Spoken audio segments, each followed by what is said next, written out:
di mana Kristus ada, duduk di sebelah kanan. Pikirkanlah perkara yang di atas, bukan yang di bumi. Sebab kamu telah mati dan hidupmu tersembunyi bersama dengan Kristus di dalam Allah. Ayat 4. Apabila Kristus yang adalah hidup kita menyatakan diri kelak, kamu pun akan menyatakan diri bersama dengan Dia dalam kemuliaan. Kita pindah dalam kitab Efesus pasal 1 ayat 19-20. 19, 20, 21. 1, 2, 3.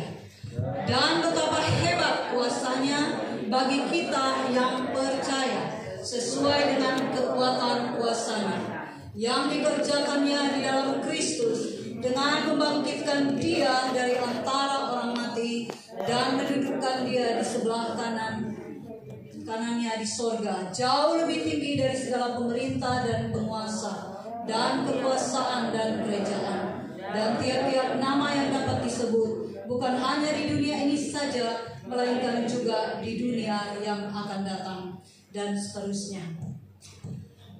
Jemaat yang dikasihi oleh Tuhan, kita akan belajar pada pagi hari ini tentang hidup di dalam kuasa kebangkitan Kristus. Living in the spirit of resurrection. Kebangkitan. Kehidupan yang ada di dalam spirit kebangkitan Kristus. Kuasa kebangkitan Kristus. Beberapa minggu yang lalu, 2 minggu yang lalu, semua kita bersama dengan saudara-saudara kita, sepupu kita merayakan kemenangan ya. Kita merayakan Lebaran bersama-sama. Saya mau bercerita pada hari itu, tanggal 2 Mei ya, pada hari raya itu, saudara, anak-anak kami di Tragung, saudara, begitu excited, begitu semangat. Karena di Tragung itu hari pertama adalah hari berlebaran dan masyarakat itu bertandang, berkunjung, ya, silaturahmi. Bahkan pagi hari itu, saudara, saya masih memasak ya untuk sarapan opor di dapur. Itu anak kami Ditus dan Cupet itu sudah cakep, ya, sudah mandi, udah mau pamit sama saya di dapur dan sudah mau pergi jam 8. Ini saya bilang, ini masih jam 8 loh Cupet. Iya, saya itu sama Ditus diundang sama orang tua dan teman-teman grup SSB sepak bola. Ya, kami ini berdua diundang untuk makan ketupat, makan opor. Wah, saya bilang, tapi ini masih jam 8, ini masih sholat, masih sembahyang. Saya bilang, nanti tunggu dulu jam 9. Terus saya perhatikan celananya. Kamu udah pakai celana yang banyak kantong? Udah, ini mami ini, lihat nih kantongnya nih. Depan 2, bawahnya, belakang. Oh, good. Saya bilang bagus. Ya, harus pergi dengan celana yang kantongnya lebar-lebar. Kemudian singkat cerita ya, semua anak-anak udah pergi jalan ya, ada remaja-remaja pulang. Saya tanya dapat berapa, mereka bilang tanpa hasil, tapi perut kenyang. Tanpa hasil itu maksudnya remaja udah nggak bisa money. Tapi yang kecil-kecil saudara banyak duitnya. Bahkan akhirnya siang itu ya jam 12-an lebih Cupet pulang. Wah, berseri-seri mukanya ya. Mukanya itu cemerlang ya, kinclong gitu saya lihat. Lalu langsung saya tanya, berapa Cupet? Oh, banyak ini mami, dikeluarin duitnya sudah. Wah, banyak sekali, 50, ada 200 ya dia. Berapa dia? Dia dapat 200 sampai 300. Wah, banyak sekali. Saya bilang, ini jangan lupa perpuluhan. Saudara, senang anak-anak, ada kegembiraan, ada senang ya, karena digerakkan oleh spirit ya, ampau itu, sangu itu, saudara. Bahkan ada cerita, bunda cerita ke saya itu, bunda berlebaran di Bragolan bersama dengan anak-anak yang kecil, pasukannya dia. Saudara, di Bragolan itu keliling hari kedua. Ada anak kita Yuda dari Papua, saudara. Dia diajarin katanya itu, Yuda, nanti kalau jalan kamu harus bilang Sugeng Riyadi Minal Aidin. Apa?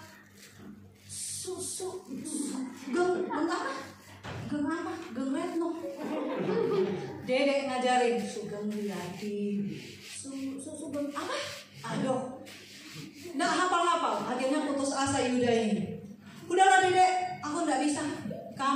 bilang itu salamnya, aku yang tampung duitnya.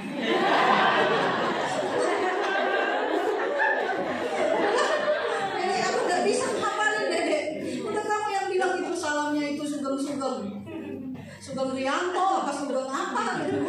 Udah apa dia daripada salam. Udah aku bagian terima uang, kamu yang bagian salam. Saudara, anak-anak digerakkan oleh saudara uang, digerakkan oleh uang karena mata mereka itu melihat uang. Tetapi kita anak-anak Tuhan yang sudah dewasa di dalam Kristus, spirit kebangkitan Kristus itu, saudara, bukan digerakkan oleh apa yang kelihatan, bukan digerakkan oleh materi, ya. Terlebih lagi kita umat Tuhan, kemenangan yang sudah Tuhan Yesus berikan kepada kita, kemenangan itu kita hidupi bukan karena mata kita melihat uang seperti anak-anak. Mereka sukacita melihat uang. Mereka sukacita karena senang karena bisa jajan. Bisa tuku ini, tuku itu biasanya hari-hari biasanya kan sangunya tidak seperti pada hari Lebaran. Gereja Tuhan, saudara, harus menghidupi yang namanya, saudara, kuasa kebangkitan Kristus, bukan karena situasi, kondisi. Tetapi, saudara, oleh karena kebenaran, Yesus adalah kebenaran yang menyelamatkan, dan dia mati dan dia bangkit bagi kita. Dia naik ke sorga, dia duduk di sebelah kanan Allah Bapa, dan suatu saat dia akan datang ke dalam dunia ini untuk mengangkat gerejanya yang setia kepadanya, yang percaya kepadanya. Jemaat yang saya kasih dalam Tuhan, dari dua pembacaan ayat ini kita akan belajar hidup di dalam kuasa kebangkitan Kristus. Ada 3 area yang orang percaya harus terus-menerus menghidupinya. Kalau tidak, iman kita akan lemah. Kalau tidak, kita tetap akan hidup di dalam dosa. Kalau tidak, kita tidak mengalami kuasa kebangkitan Kristus itu. Gereja Tuhan yang mengalami kuasa kebangkitan Kristus, dia hidup melampaui dimensi dunia ini. Walau dunia ini bergoncang, ekonomi goncang, walau wabah melanda, tetapi gereja yang hidup di dalam spirit kebangkitan Kristus, dia hidup di atas masalah. Dia hidup di atas, beyond, di atas melebihi apa yang nyata di dalam dunia ini. Dan kami rindu sebagai gembala, sebagai hamba Tuhan yang melayani jemaat semua mengalami dimensi kehidupan rohani yang naik dan semakin mengalami kuasa kebangkitan Kristus. Bukan hanya waktu Paskah kita ke pantai, lalu hilang, lenyap, tidak tahu lagi hidupnya, udah putus asa lagi, udah kecewa lagi, udah down lagi. Tidak seperti itu, tetapi kita terus menghidupinya. Amin.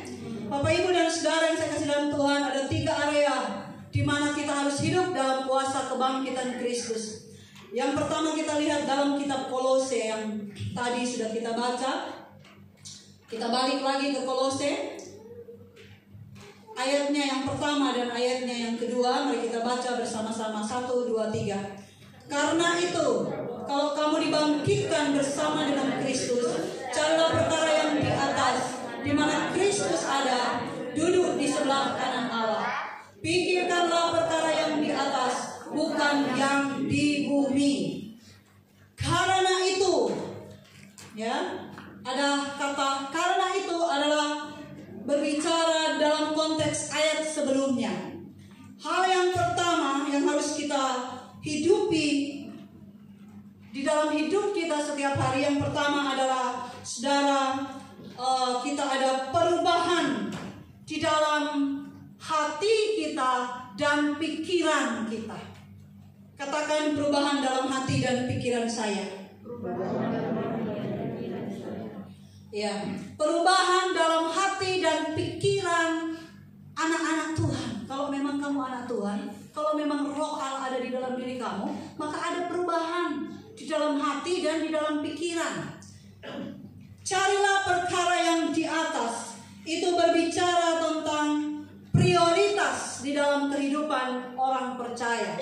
Kalau di dalam terjemahan bahasa Inggris, saudara, dikatakan, since then you have been raised with Christ, set your heart on things above, where Christ is seated of the right hand of God.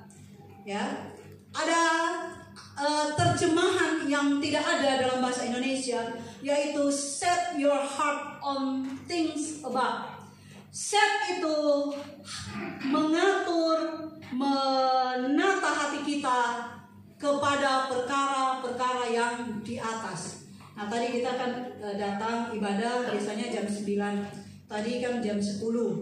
Ya.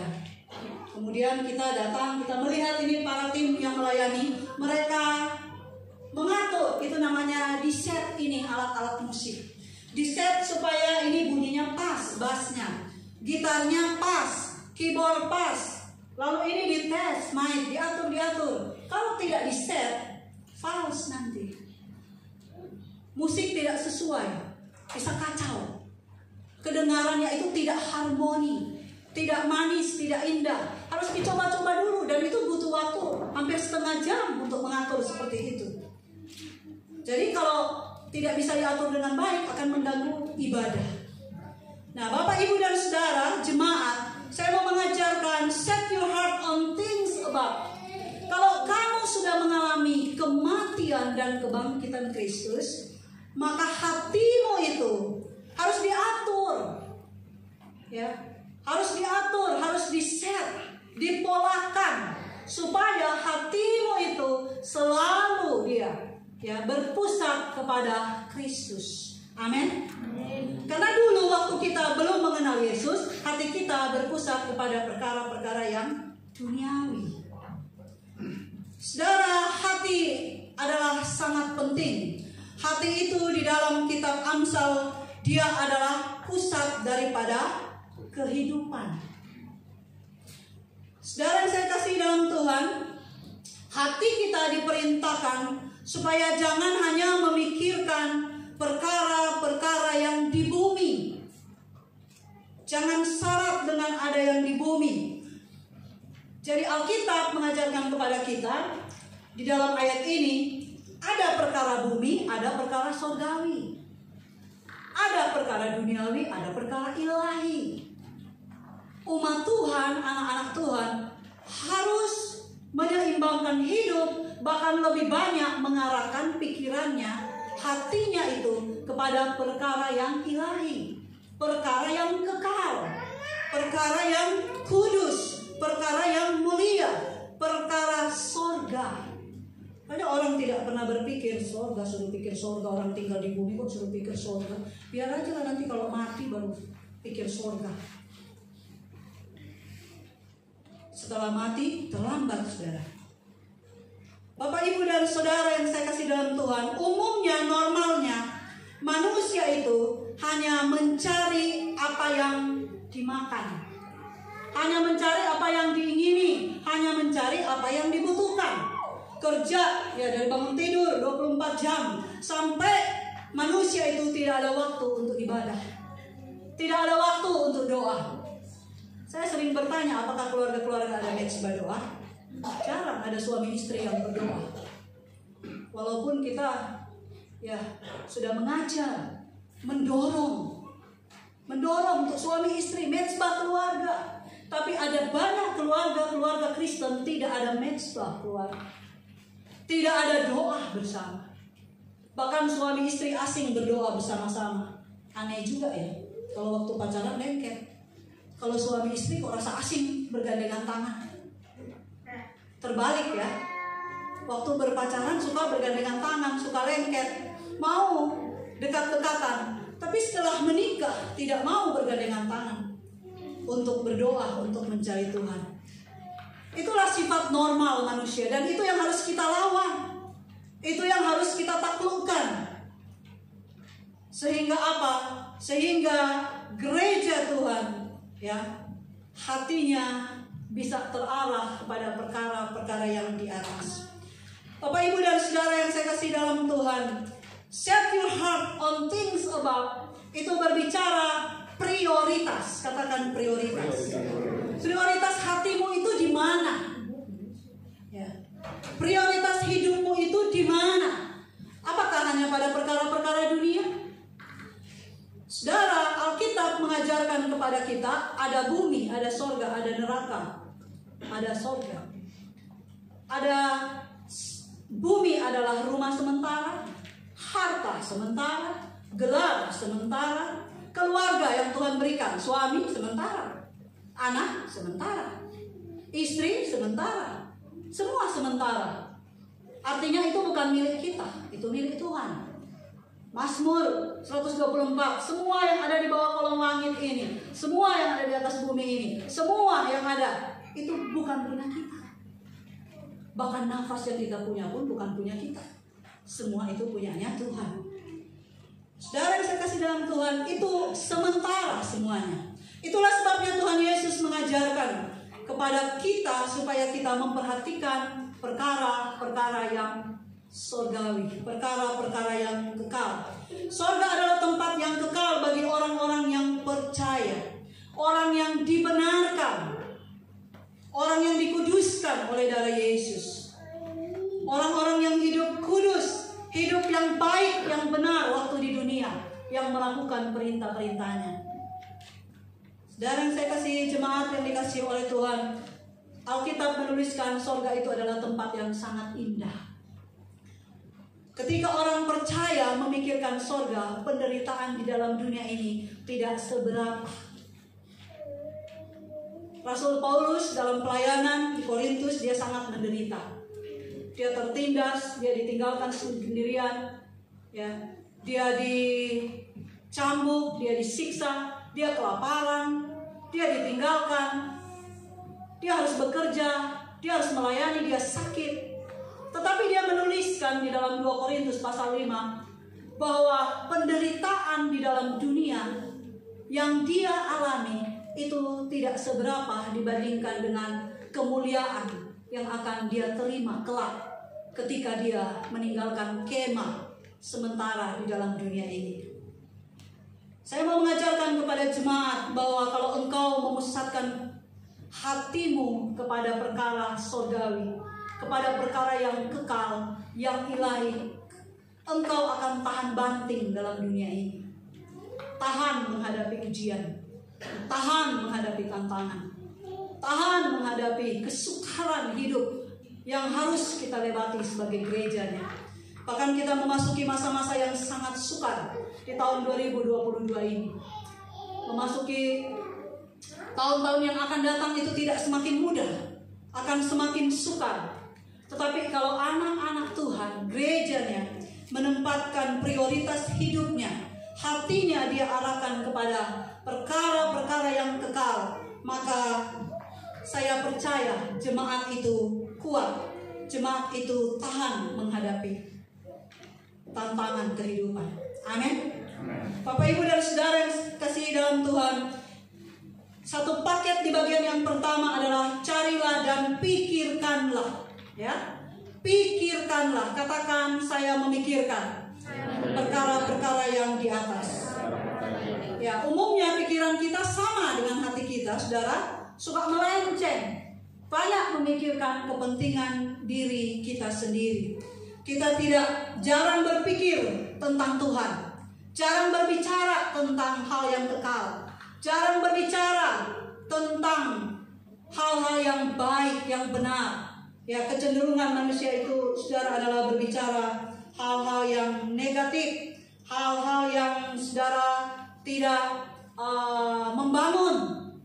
Ya, coba lihat di mana-mana, saudara. Sangat jarang kita menemukan sahabat yang mendukung, yang membangun, yang menegur.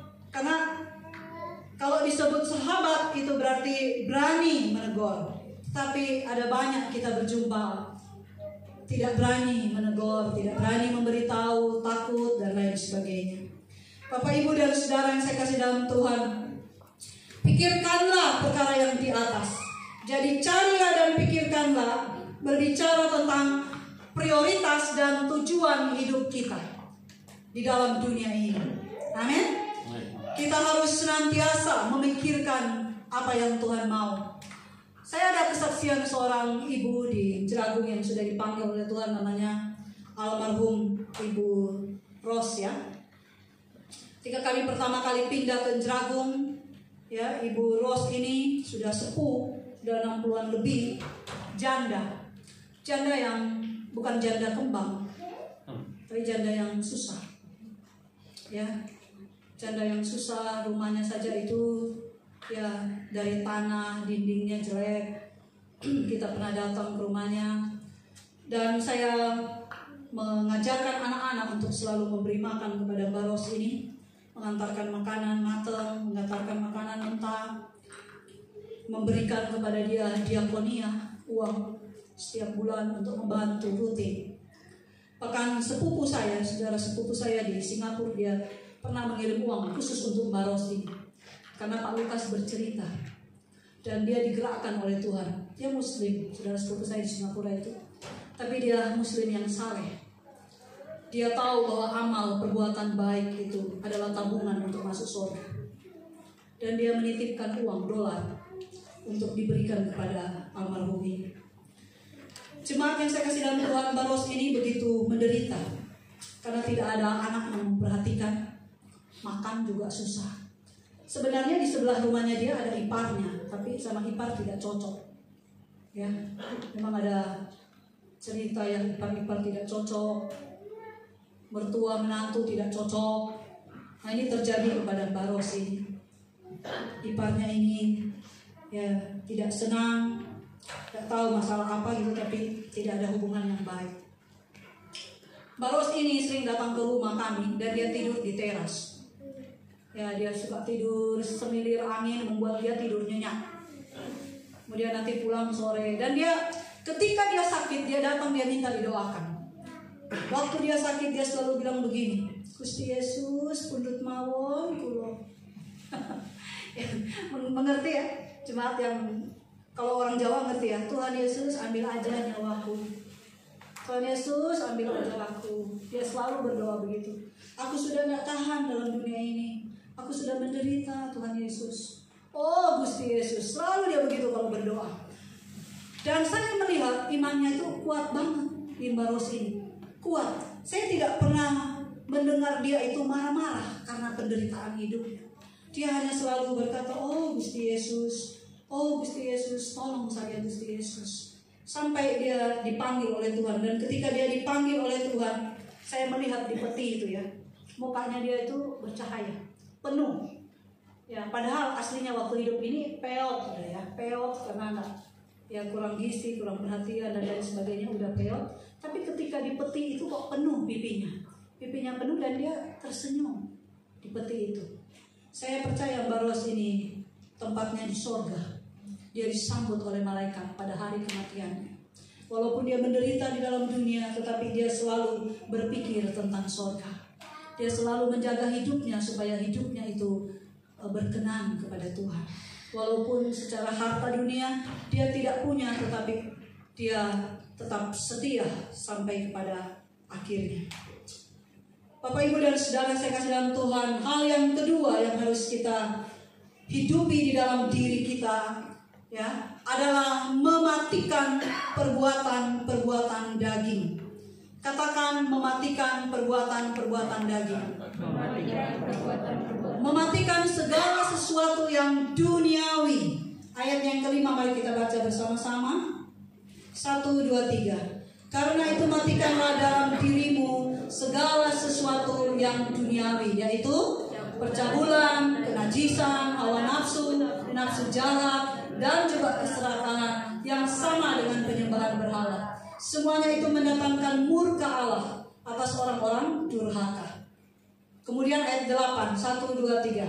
Tetapi sekarang buanglah semuanya ini, yaitu marah, geram, kejahatan, fitnah, dan kata-kata kotor yang keluar dari mulutmu. 9. Jangan lagi kamu saling mendustai, karena kamu telah menanggalkan manusia lama serta kelakuannya. Ya, sampai situ. Hal yang kedua yang harus kita hidupi, ya, dalam berkaitan dengan kuasa daripada kebangkitan Kristus yang bekerja di dalam diri orang percaya itu adalah mematikan segala yang duniawi. Ya, segala yang duniawi ditulis oleh Rasul Paulus. Mematikan berarti saudara ada tindakan, ada usaha untuk menghancurkan, membunuhnya, menghancurkannya sehingga tidak menguasainya lagi. Jadi di sini matikan segala sesuatu yang duniawi artinya yang duniawi ini jangan lagi berkuasa, jangan lagi menguasaimu, menguasai hatimu, menguasai pikiranmu sehingga hidupmu cabul. Sudah jadi orang Kristen lama tapi cabul. Ya, pikirannya porno, kotor. Di sini bisa enggak pikiran kotor? Bisa. Walaupun dengerin khotbah, telinga dengar tapi pikiran kemana-mana. Cabul, kotor, nafsu. Ke gereja bukan ibadah, tapi ngelihat lawan jenis. Ke gereja bukan berbakti, main handphone, lihat gambar-gambar. Nafsu duniawi. Sehingga di gereja tidak mendapatkan apa-apa, karena di gereja dia tidak menyembah, di gereja dia tidak beribadah. Yang diikuti adalah nafsunya, nafsu jahat. Pelengak orang lain lagi menyembah, dia pelengak-pelengok sana sini. Ya, cewek mana ya ini yang cantik ya? Wah itu dia. Wah itu bajunya seksi. Wah cowok mana ini yang bagus ya, yang ganteng. Dulu lihat kanan kiri, tidak ibadah. Karena dikuasai oleh nafsu jahat. Tidak berdoa, tidak menyanyi, tidak menyembah, tidak ada persembahan ibadahnya kepada Tuhan. Semua yang jahat ini ya disuruh matikan. Yang duniawi harus kita matikan.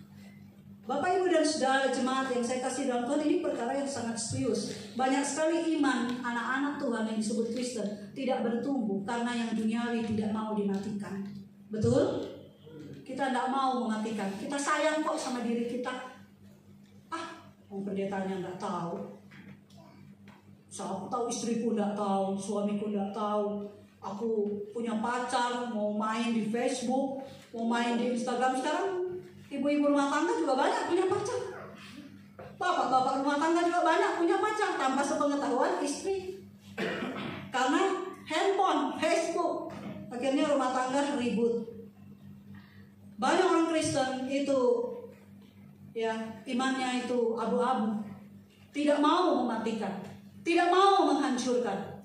Makanya nggak bisa tahan dalam perkumpulan ibadah. Khotbah lama sedikit, gerah, lama banget khotbahnya, lama banget.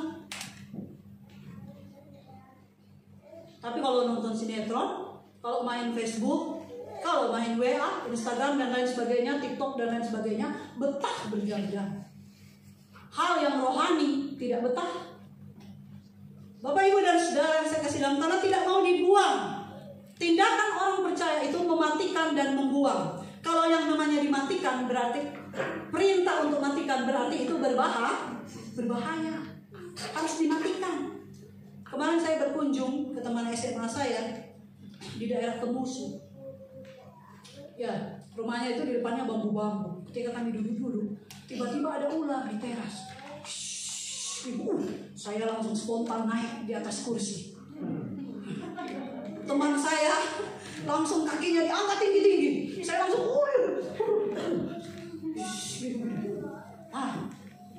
tapi ularnya nggak jadi masuk dalam rumah. Karena kita ribut, mungkin ularnya takut. Teman saya orang Manado, dia takut, mungkin orang Manado dia yang makan ular. Mungkin ularnya merasa ini orang Manado tamunya, bisa saya dimakan. Jadi dia cuma begini, terus dia balik, dia pergi lagi ular itu. Ular itu kalau datang biasanya dimatikan, bukannya disayang. Ular mari masuk. Pasti dimatikan. Tikus dimatikan, celurut dimatikan, karena kotor, karena bau, karena membawa penyakit. Itu dimatikan semua, itu udah ada. Celurut sini tidur sama aku, celurut. Tadi dikencingin sama celurut, baunya minta ampun. Tikus, ayo tidur sama-sama. Ya enggak lah. Yang disayang-sayang itu biasanya anjing. Ayam juga enggak. Ayam kotor.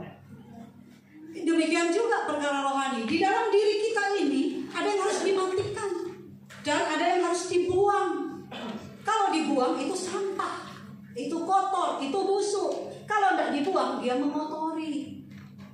coba sampah tidak dibuang-buang.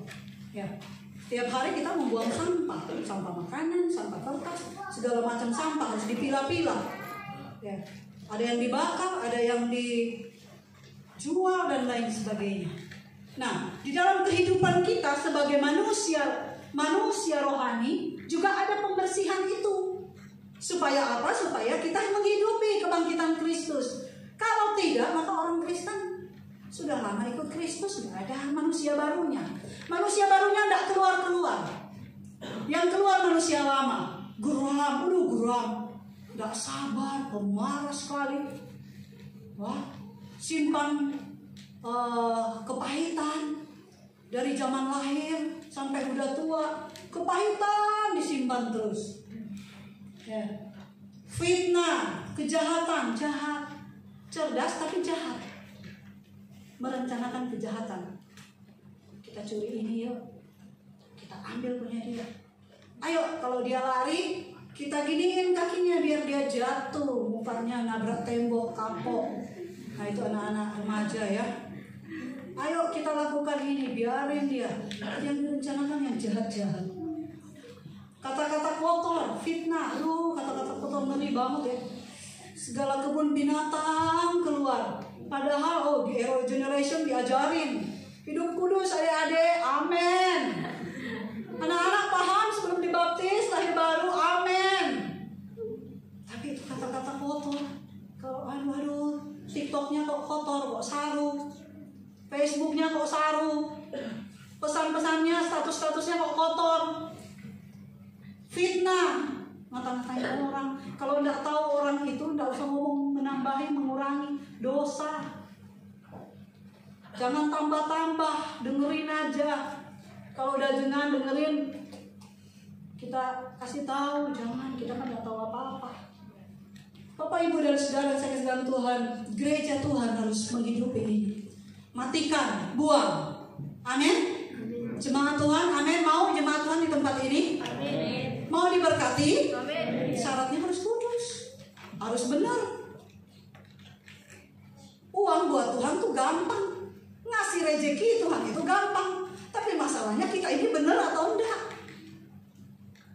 Mana hidup menyenangkan Tuhan atau tidak? Bapak, Ibu, dan saudara yang saya kasih dalam Tuhan, ini bagian yang kedua. Bagian yang banyak orang tidak suka. Banyak orang Kristen tidak suka kalau suruh matikan manusia lama. Maunya berkat-berkat aja. Maunya aku diberkati, amin. Angkat tangan, terima. Ya, 100 M, 100 juta, 50 juta. Mau begitu, tapi kalau suruh hidup sesuai dengan firman Tuhan, tidak mau. Nah, kami berdoa supaya setiap keluarga-keluarga, pemuda-pemudi di tempat ini menghidupi kuasa kebangkitan Kristus. Dengan apa? Bagian yang ketiga ini, yaitu kita mengenakan jubah yang baru, yaitu manusia kita yang baru. Ya, ayatnya yang ke-12, 13, 1, 2, 3. Karena itu sebagai orang-orang pilihan Allah, baca semua dengan nyaring, 1, 2, 3. Karena itu sebagai orang pilihan Allah yang dikuduskan dan dikasihinya, kenakanlah kekasihan, kemurahan, kerendahan hati, kemaluan dan kesabaran. Sabarlah seorang terhadap yang lain, ampunilah seorang terhadap yang lain, apabila seorang menaruh dendam terhadap yang lain, sama seperti Tuhan telah mengampuni kamu, kamu berbuat juga lah demikian. Dan di atas semuanya itu kenakanlah kasih. Ini yang ketiga yang harus kita bangun. Selain yang pertama tadi, yang ketiga ini yang harus kita bangun adalah mengenakan. Karena itu sebagai orang-orang pilihan Allah, kita ini sudah dipilih. Amin. Dipilih, amin. Sadar bahwa engkau dipilih? Amin. Kita sudah dipilih. Tidak semua orang dipilih. Dikuduskan, dikasihi. Wah, luar biasa, Tuhan itu paketnya lengkap. Dipilih, dikuduskan, dikasihi. Dalam dunia kadang-kadang mama gak sayang sama kita. Oh, gak apa-apa. Papa gak sayang. Ada bapak-bapak kandung tidak sayang anaknya. Tapi di tempat ini semua sayang. Aneh? Di luar sana, di negeri anta berantah, Tidak apa-apa. Tuhan itu mengasihi kita. Kenakanlah. Kenakanlah itu bicara baju, pakaian. Dikenakan. Baju yang lama, yang busuk itu, yang kotor itu, buang. Ambil baju yang baru yang sudah Tuhan Yesus berikan, yaitu baju kebenaran, yaitu firman Allah. Kenakan, pakai. Ini kita ke gereja bajunya warna-warni, ya. Ada yang pakai jas, ada yang pakai kemeja, ada yang pakai dress. Semuanya bersih. Nggak ada yang datangkan baju gak dicuci 1 minggu, angkat tangan. Pasti udah bau banget. Baju yang baru yang dipakai ke gereja, disetrika, disemprot, biar harum. Saya ngajarin anak-anak saya, kalau datang ke rumah Tuhan bajunya harus bagus, ya.